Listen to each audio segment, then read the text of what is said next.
నమస్తే welcome to special focus. Golconda ఈ పేరు చెప్పగానే గుర్తొచ్చేది రాజులు యుద్ధాలు కాదు, వజ్రాల వెలుగులు కూడా. ప్రపంచానికి ఒకటి, ప్రపంచంలో ఒకే ఒక్కటి అన్నట్లుగా వేల ఏళ్ల పాటు వజ్రాల వ్యాపారానికి కేంద్రంగా నిలిచింది. దేశం ఏదైనా, ప్రాంతం ఏదైనా, ఎక్కడైనా సరే గొప్పగా నిలిచింది, గొప్పగా చెప్పుకునేది గోల్కొండ వజ్రం గురించే. ఇక్కడ దాచిపెట్టిన, ఇక్కడ సానపట్టిన వజ్రమే అంతా తిరిగి ప్రపంచం దృష్టిని ఆకర్షిస్తోంది. ఇప్పుడు అలాంటి వజ్రం ఒకటి వేలానికి రాబోతోంది. ఇంతకీ డైమండ్ ప్రత్యేకత ఏంటి? అసలు గోల్కొండ వజ్రాల చరిత్ర ఏంటి? ఇక్కడి డైమండ్స్ ఇప్పుడు ఎక్కడ ఉన్నాయి?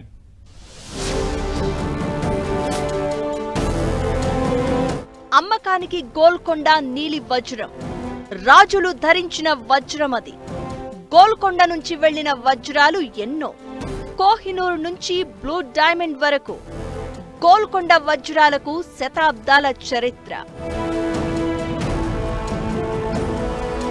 గోల్కొండ ఇది వజ్రాల కోట. కొన్ని శతాబ్దాల కింద ప్రపంచం మనసు పడిన ప్రాంతం, ప్రపంచం మనసు దోచుకున్న ప్రాంతం ఇది. చరిత్రకు ఒకటిగా నిలిచిన గోల్కొండ నీలి వజ్రం ఇప్పుడు వేలానికి రాబోతోంది. మే 14న జెనీవాలో ఈ బ్లూ డైమండ్ను వేలం వెయ్యబోతున్నారు. 23.24 క్యారెట్ల ఈ నీలి వజ్రం వేలంలో 300 నుంచి 400 కోట్లు పలికే అవకాశం ఉందని అంచనాలు వినిపిస్తున్నాయి.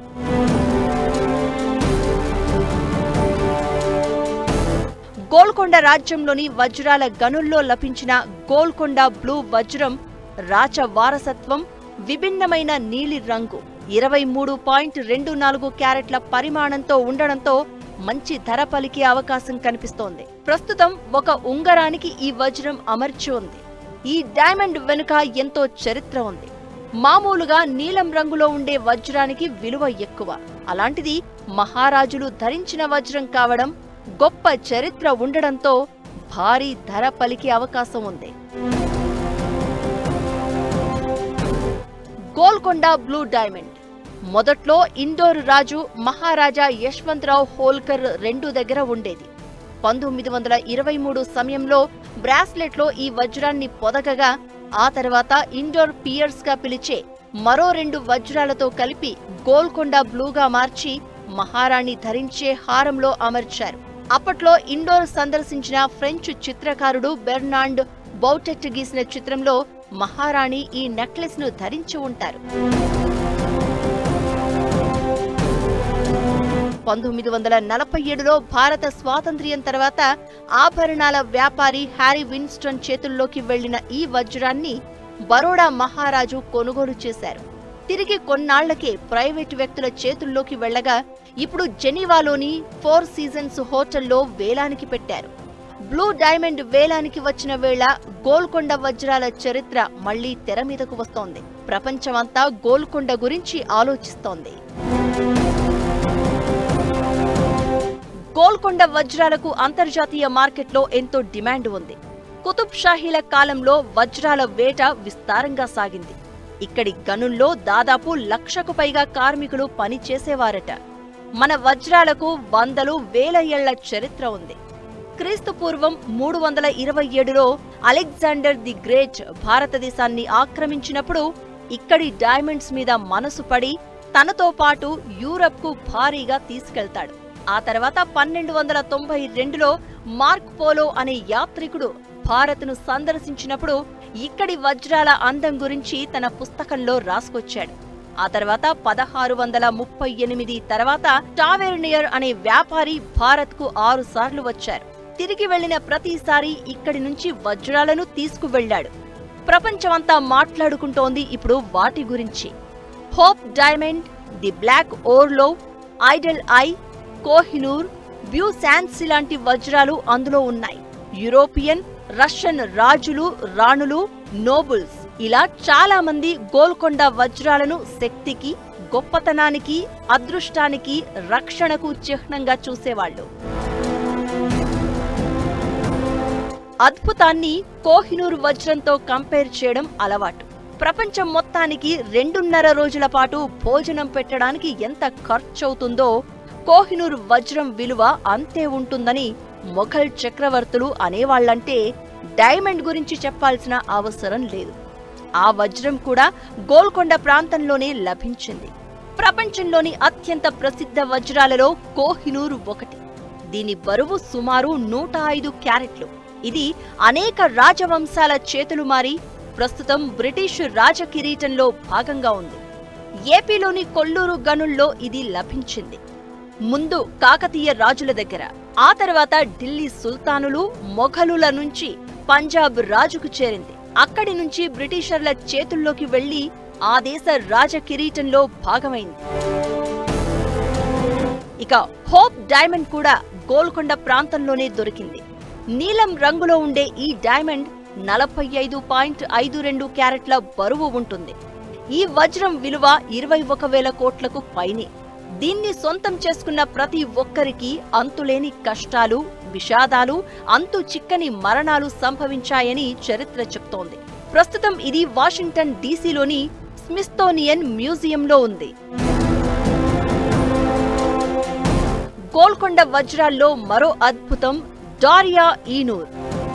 కాంతి సముద్రం అని అర్థం. ఇది డైమండ్ మాత్రమే కాదు, ఇది మొఘల్, పర్షియన్, సిక్కు సామ్రాజ్యాల శక్తి, సంపద, వైభవానికి ప్రతీకగా నిలిచింది. ఇరాన్ రాజ కిరీటంలో భాగమైన ఈ వజ్రం ప్రపంచంలోని అతిపెద్ద గులాబీ వజ్రాలలో ఒకటి. ప్రస్తుతం ఇది టెహ్రాన్లోని సెంట్రల్ బ్యాంక్ ఆఫ్ ఇరాన్లో ఉంది. ఇరాన్ దేశ జాతీయ వారసత్వంలో ఈ వజ్రం కీలకంగా మారింది. ఇక గోల్కొండలో దొరికిన మరో అద్భుతం ఓర్లోవ్ డైమండ్. ఇది సగం కోడిగుడ్డు ఆకారంలో ఉంటుంది. దీని బరువు దాదాపు 189.62 క్యారెట్లు. ఇది ఆకుపచ్చ, నీలం రంగులో ఉంటుంది. ఇది చాలా అరుదైన లక్షణం కావడంతో దీని విలువ 1000 కోట్లలో ఉంటుంది. హోప్ డైమండ్ లాగానే ఓర్లోవ్ చుట్టూ కూడా కొన్ని శాపాలు ఉన్నాయనే ప్రచారం ఉంది. ఇది ఎవరి దగ్గర ఉన్నా వాళ్లను దురదృష్టం వెంటాడుతుందనే కథలు ఉన్నాయి. ప్రస్తుతం రష్యా రాజకిరీటంలో ఈ వజ్రం భాగమై ఉంది. ఇవి మాత్రమే కాదు, గోల్కొండ ప్రాంతంలో ఎన్నో అరుదైన అద్భుత వజ్రాలు బయటపడ్డాయి. అవి ఎలా దేశం దాటాయో, ఎక్కడికి పోయాయో, ఎలా మాయం అయ్యాయో ఇప్పటికీ లెక్కలు లేవు. డైమండ్స్ అంటే గోల్కొండ అనేంతలా ప్రపంచం మొత్తం కొన్ని వందల ఏళ్లు ఇటు చూసింది. గోల్కొండ వజ్రాలంటే ఆభరణాలే కాదు, రాజసానికి, వారసత్వానికి చిహ్నాలు కూడా.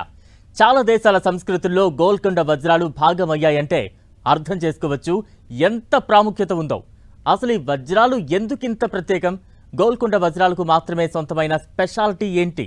ఒకప్పుడు ప్రపంచానికి వజ్రాల ఖజానాగా ఉన్న గోల్కొండ ఇప్పుడు ఎందుకు ఇలా తయారైంది?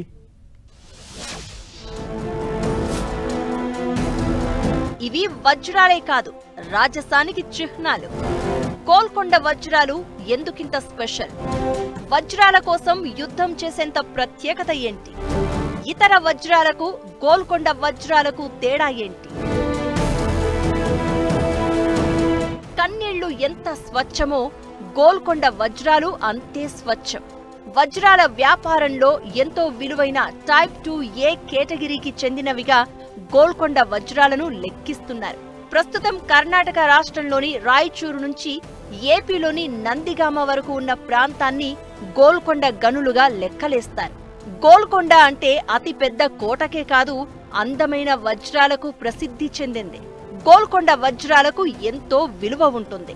ఒకప్పుడు గోల్కొండ ప్రాంతంలో అమ్మే వజ్రాలను కొనడానికి దేశ విదేశాల నుంచి వచ్చేవారు. అప్పట్లో గోల్కొండను ప్రపంచ వజ్రాల పరిశ్రమగా చెప్పుకునేవారు. గతంలో 1000 ఏళ్ల పాటు ప్రపంచంలోని అనేక వజ్రాల ఉత్పత్తిదారుగా భారత్ ఉండేది. 14వ శతాబ్దం చివరలో గోల్కొండ ప్రాంతంలో డైమండ్లను మార్కెట్లో పెట్టి విక్రయించేవారు. పర్షియన్లు, అరబ్బులు వీటిని ఎంతో ఇష్టంగా కొనుక్కునేవారు. ఇతర వజ్రాలతో కంపేర్ చేసినప్పుడు గోల్కొండ వజ్రాలు చాలా ప్రత్యేకం.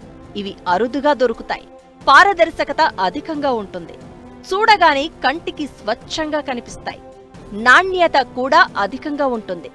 సహజమైన స్వచ్ఛత, పారదర్శకత, ప్రకాశవంతం గోల్కొండ వజ్రాలకు ఎక్కువ. ప్రసిద్ధ గోల్కొండ వజ్రాలలో ఒకటైన కోహినూర్ బ్రిటిష్ వాళ్ల దగ్గర ఉంది. Agra diamond, the Princie diamond ఇవన్నీ కూడా గోల్కొండ వజ్రాలే. ఇవన్నీ ఇప్పుడు విదేశాల్లోనే ఉన్నాయి. గోల్కొండ వజ్రాలు పూర్తిగా మన దేశానికి చెందినవి. వీటిని ఏపీ, తెలంగాణ రాష్ట్రాలలోని కొన్ని ప్రాంతాలలోనే తవ్వితీశారు. కుతుబ్ షాహీ రాజవంశం పాలనలో కృష్ణానది పరీవాహక ప్రాంతంలో ఉన్న గనుల నుంచి వీటిని సేకరించారని చెప్తారు.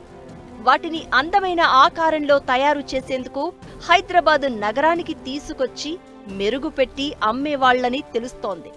గోల్కొండలో అమ్మిన ఎన్నో వజ్రాలు ఇప్పుడు కనిపించకుండా పోయాయి. అవన్నీ కూడా విదేశాలకు చేరినట్టు అంచనా వేస్తున్నారు.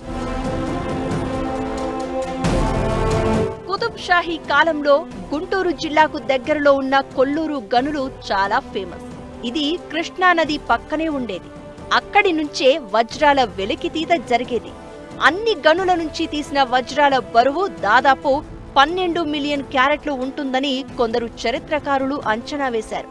అంటే ఎన్ని వజ్రాలో, ఎలాంటి వజ్రాలో ఊహించుకోవచ్చు. అయితే వాటిలో చాలా భాగం వేరే దేశాల చేతుల్లో ఉంది. గోల్కొండ వజ్రాలు యూరప్, ఆసియాతో పాటు మధ్య ప్రాచ్య దేశాలకు ఎగుమతి అయ్యేవి. ఈ వ్యాపారం గోల్కొండ రాజ్యానికి భారీ సంపద తెచ్చిపెట్టింది. డచ్, ఫ్రెంచ్, బ్రిటిష్ వ్యాపారులు గోల్కొండ వజ్రాలను కొనుగోలు చేయడానికి భారత్కు వచ్చేవారు. గోల్కొండ వజ్రాలు ఆభరణాలే కాదు, రాజులు, సామ్రాజ్యాలు వారసత్వాల చిహ్నాలుగా ఉండేవి. కోహినూరు లాంటి వజ్రాలు అనేక యుద్ధాలు, ఒప్పందాలు, రాజకీయ సంఘటనల్లో భాగమయ్యాయి. ఈ వజ్రాల చుట్టూ అనేక పురాణాలు, శాపాలు, ఆసక్తికరమైన కథలు కూడా ఉన్నాయి. వజ్రాల వ్యాపారంలో కొన్నేళ్ల పాటు గోల్కొండ డైమండ్ బిజినెస్ కు కేర్ ఆఫ్ గా నిలిచింది. అయితే 17వ శతాబ్దం చివరిలో గోల్కొండ గనులు తగ్గిపోయాయి. 1687లో మొఘల్ చక్రవర్తి ఔరంగజేబ్ గోల్కొండను స్వాధీనం చేసుకున్నారు. ఆ తర్వాత ఈ ప్రాంతంలో వజ్ర గనుల ప్రాముఖ్యత తగ్గింది. ప్రస్తుతం మన దేశంలో వజ్రాల ఉత్పత్తి గతంతో కంపేర్ చేస్తే భారీగా తగ్గింది. ఆస్ట్రేలియా, రష్యా, ఆఫ్రికా లాంటి దేశాల్లో వజ్రాల మైనింగ్ పెరిగిపోయింది. ఎన్ని వజ్రాలు వచ్చినా గోల్కొండ వజ్రానికి ఉన్న నాణ్యత మాత్రం ఇప్పటి వరకు ఏ డైమండ్స్ లో కనిపించలేదు.